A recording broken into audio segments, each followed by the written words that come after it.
আসসালামু আলাইকুম আপনাদের ভিডিও শেষ রিভিউ আছে ভিডিওতে আমরা কথা বলতে চলেছি রিভিউ বলবো না আমার শেষ রিভিউ চ্যানেলটাকে এখন আর নেই সো এখন বলবো এখাত ওখাত এখাত মিন্স একটা ভাষা যার মাধ্যমে আমরা এগ্রিকালচারকে তুলে ধরি এই চ্যানেল থেকে রিয়াকশন আসতেছে ধূমকেতুর লেট রিয়াকশন কারণ রিয়াকশন না রিভিউ দেবো সেটা আসলে মেন বিষয় কারণ মেন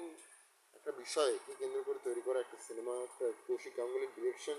এইভাবে ডিরেকশনটাকে নিয়ে আসা এবং এই টাইমে নিয়ে আসা সেটা খুব বেশি রিস্কি শুধু রিস্কি ফ্যানদের মধ্যে না পুরো ইন্ডিয়ার মধ্যে একটা রিস্ক তৈরি হবে যদি প্যান ইন্ডিয়াতে নিয়ে আসা হয় কারণ টিকিট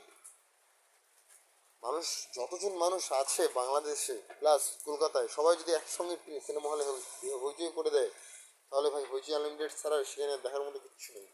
এবং আমার ভিডিও কোয়ালিটি আপনার হয়তো বা খারাপ লাগতে পারে বাট আমার বাস্তবতাটা এটাই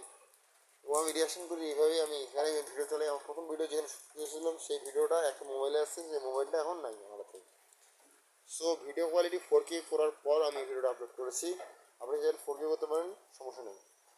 তো এখন দেখুন কথাটা কোথায় দেব ফ্যান নই আমি দেব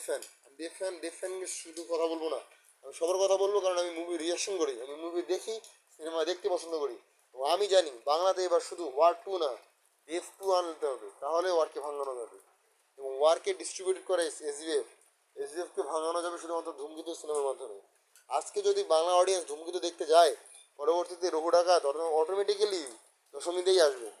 এবং সেই আগ পর্যন্ত দুর্গাপূজার সময় পর্যন্ত শুধুমাত্র ধূমকেতু টিকিটই কাটা হবে অফলাইনে অনলাইনে নয় কারণ অনলাইনে যারা ব্যবসা করে তারা প্রত্যেকটাই ব্যবসায়ী তবে ফ্রেন্ডস ভিডিও দেখা যাচ্ছে এবং 37 সেকেন্ডের এই ভিডিওটি দেখার জন্য প্রচণ্ড ধন্যবাদ প্রচণ্ড থ্যাংকস লট ফ্রেন্ডস